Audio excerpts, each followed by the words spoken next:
When the message arrived from the stars, humanity had already forgotten how to fear. Centuries had passed since the last World War, and Earth had become a cradle of peace, unity, and relentless progress. But peace had not made them weak. Humanity had built engines that could bend space, forged metals that could withstand the fury of suns, and designed ships that could carry their will beyond the edge of the known universe. The transmission came without warning. It was not a greeting nor an invitation. It was an order. A cold mechanical decree broadcast across every major communication relay orbiting Earth. By authority of the Galactic Empire of Varen, the planet known as Earth is hereby annexed. Submission is mandatory. Failure to comply will result in planetary correction. The words echoed in every capital, every orbital station, every colony outpost. For the first time in generations, silence settled across the world. Governments convened emergency councils. Military networks reactivated dormant protocols not used for centuries. The blue planet that had long since unified under the Terran Accord faced its greatest question. Would they kneel or stand? Admiral Leon Hart was among the first to speak when the Global Defense Assembly convened in Geneva Orbit Station. His uniform bore the insignia of the Solar Fleet Command, a relic of an older age now revived. He stood tall before the holographic table where the leaders of Earth and the colonies gathered as flickering light. Submission is not in our vocabulary, Leon said. His voice carried the calm resolve of someone who had seen the impossible and refused to break. We may not know this empire, but they do not know us either. Humanity does not bow to threats. We meet them. Across the table, President Amara Voss of Earth narrowed her eyes. Do we even have the capability to resist a galactic empire? If they can send messages faster than light, they may have fleets larger than we can imagine. Leon nodded slowly. Perhaps, but they do not understand what desperation can build. They do not understand what unity forged through struggle can unleash. We were born on a world that tried to kill us every day. Storms, quakes, wars, we survived them all. If they demand submission, then they will learn what happens when humans stand together. Within hours, the Terran Accord authorized Project Resolute. Across the Sol system, orbital shipyards ignited with life. Old engines hummed again. Massive hangars opened their armored shells to reveal warships that had never seen battle. Humanity had not built them for conquest, but for survival. The flagship of the new fleet was the TNS Aegis, a super dreadnought more city than ship, powered by a fusion lattice capable of bending gravity itself. Around it, hundreds of cruisers, destroyers, and carriers began assembling, each bearing the same emblem. A silver Earth rising above the stars. In the darkness between Mars and Jupiter, engineers and soldiers worked side by side. They spoke little, for words were no longer needed. Every soul knew what was at stake. The Empire's ultimatum had given them something humanity had lacked for years, a purpose.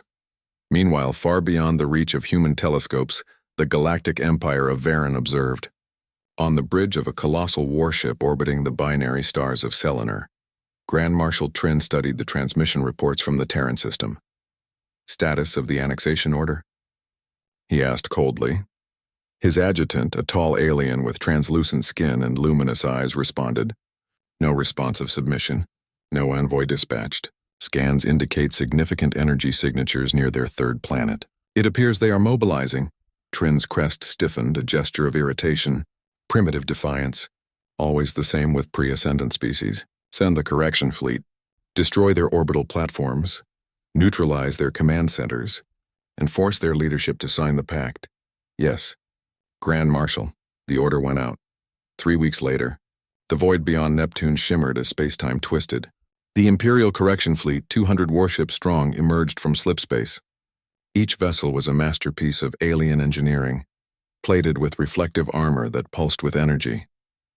At their head was the Imperial battlecruiser Varen's Pride, a vessel larger than any human city. Their commanders expected no resistance. They were wrong.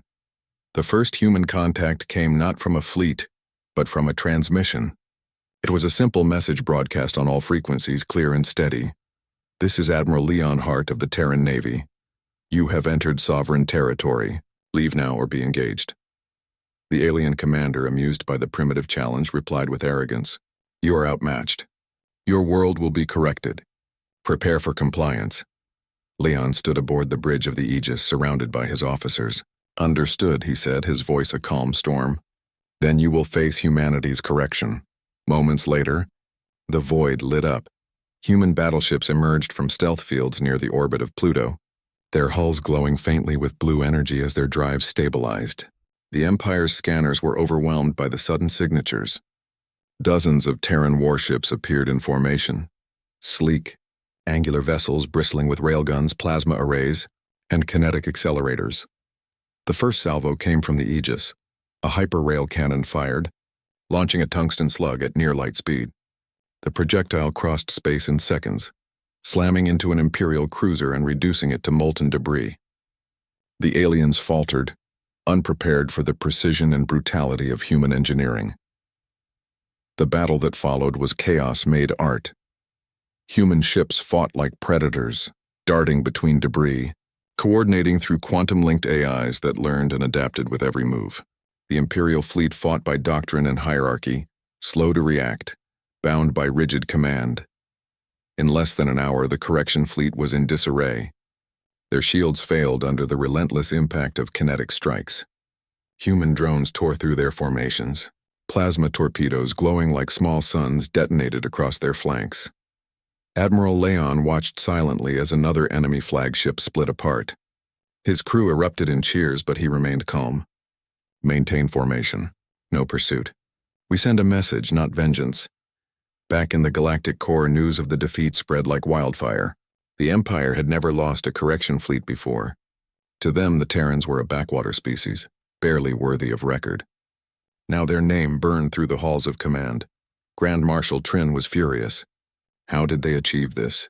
Their world was primitive. The analysts had no answers. Their data showed impossible readings. Human technology was far more advanced than the Empire's intelligence had predicted.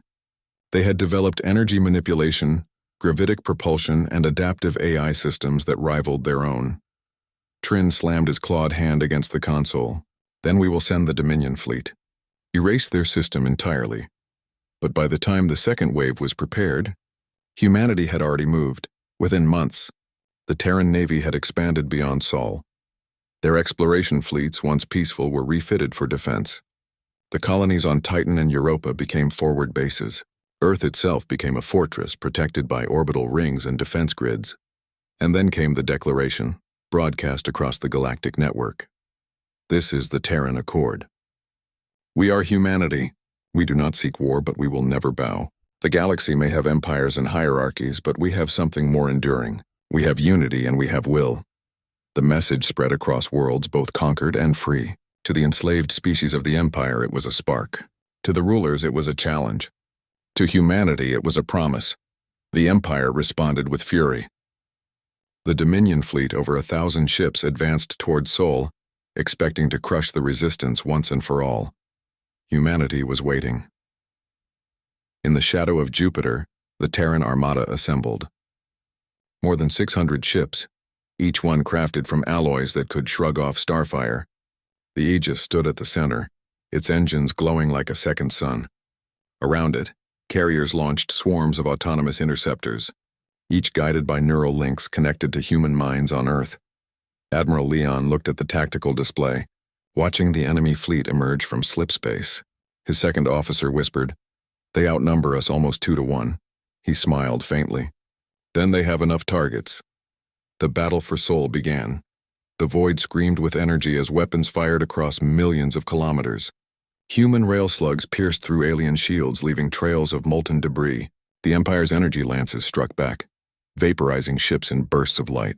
The gravitational tides from the weapons distorted space itself.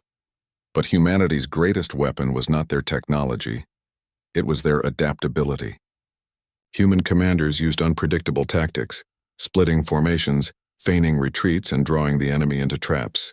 The Empire's disciplined formations crumbled under chaos they could not comprehend. Midway through the battle, the Aegis took a direct hit. The deck trembled, alarms blaring, but the crew held their posts. Leon steadied himself against the railing. Damage control, reroute power. All guns target their flagship. Now, the combined firepower of 20 Terran ships focused on the Varan's pride. Energy beams, rail slugs, and plasma bursts converged. The alien flagship's shields flickered, then shattered.